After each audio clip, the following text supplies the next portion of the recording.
Halo semuanya, halo Kak Yuni dan halo Kak Putri. Perkenalkan, nama saya Gertrudis Marta Isabella Tanesi dengan NIM 2306112509 dari Teknologi Hasil Pertanian kelas A. Jadi dalam video ini saya akan membahas salah satu parameter terpenting dalam dunia pengemasan, yaitu sifat permeabilitas dari suatu kemasan. Apa itu permeabilitas dan kenapa sifat ini penting untuk kita perhatikan dalam bahan kemasan, itu akan kita bahas dalam video ini. Jadi, apa sih permeabilitas itu? Permeabilitas itu sendiri adalah kemampuan suatu material yang dalam hal ini adalah bahan kemasan untuk dilewati oleh zat tertentu, seperti gas, uap air, atau cairan. Dalam pengemasan, parameter ini itu sangat penting untuk diperhatikan karena bisa mempengaruhi kualitas dan masa simpan dari produk yang dikemas. Berdasarkan diktat teknologi pengemasan, permeabilitas suatu film kemasan itu sendiri adalah kemampuan untuk melewatkan partikel gas dan uap air pada suatu unit luasan bahan pada suatu kondisi tertentu.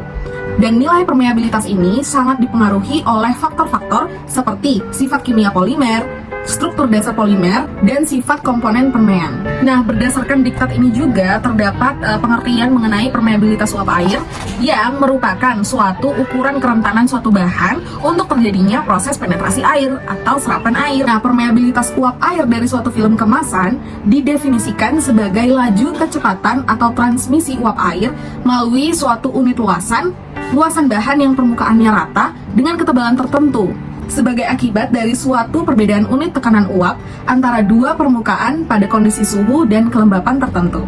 Nah, bahan kemasan yang baik itu adalah kemasan yang harus bisa menahan atau mengontrol laju masuk dan keluarnya gas seperti oksigen, karbon dioksida, dan uap air. Nilai permeabilitas ini biasanya diukur dalam bentuk water vapor transmission rate dan oxygen transmission rate.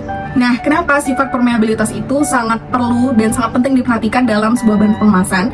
Karena sifat permeabilitas ini dapat berpengaruh langsung terhadap shelf life atau daya simpan dari produk itu sendiri. Misalnya, makanan kering seperti biskuit itu membutuhkan kemasan dengan permeabilitas uap air yang rendah agar bisa mempertahankan teksturnya yang renyah.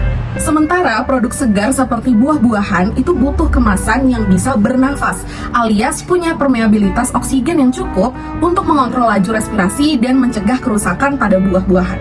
Jadi pemilihan bahan kemasan itu harus memperhatikan dan harus disesuaikan dengan jenis produk dan kebutuhan gasnya. Nah, ada beberapa faktor lain juga yang ikut mempengaruhi daya permeabilitas bahan kemasan. Antara lain, jenis bahan kemasan yang digunakan, kemudian bagaimana ketebalannya, dan juga kepadatan kemasannya. Misalnya, kemasan yang lebih tebal dan rapat akan memiliki sifat permeabilitas yang lebih rendah, sehingga mampu melindungi produk dari perubahan kadar air yang dapat mempercepat kerusakan. Oke, jadi daya permeabilitas ini ibaratkan seperti daya serap dari oksigen, cairan, ataupun gas lainnya yang berada di luar kemasan produk. Jadi kebutuhan akan tingkat permeabilitas itu sesuai dengan bahan yang akan dikemas. Misalnya seperti tadi kita akan mengemas bahan-bahan yang segar seperti buah-buahan. Kita butuh bahan kemasan yang memiliki tingkat permeabilitas yang tinggi. Supaya apa? Supaya bisa mempermudah si buah-buahan tersebut berrespirasi atau bernafas, sehingga memudahkan produk untuk proses pertukaran gas, sehingga produk tersebut tidak cepat mengalami pembusukan atau kerusakan lainnya. Begitu juga dengan daya permeabilitas yang rendah, itu misalnya bisa kita pakai untuk mengemas produk seperti minyak. Bahan kemasan dengan daya permeabilitas yang rendah bisa kita pakai untuk mengemas produk tersebut supaya meminimalisir terjadinya oksidasi pada minyak, sehingga produk minyak atau produk lainnya itu tidak cepat rusak karena terkontaminasi atau teroksidasi oleh oksigen atau gas lain yang berada di luar kemasan. Nah, berdasarkan jurnal yang ditulis oleh Anazifah et al. Pada tahun 2024 dengan judul Analisis Penggunaan Jenis Kemasan Plastik Terhadap Karakteristik Mutu Gipang Selama Penyimpanan, yang ditulis pada Jurnal Teknologi Pangan dan Gizi, pada penelitian tersebut itu diketahui bahwa bahan kemasan dengan permeabilitas yang bagus, menurut penelitian terbaru, yaitu penelitian mereka, itu adalah plastik jenis polipropilen atau PP. Nah, plastik PP ini memiliki permeabilitas uap air yang lebih rendah dibandingkan plastik dengan jenis HDPE atau High Density Polyethylene, sehingga akan lebih efektif dalam menjaga tekstur dan mutu produk seperti gipang.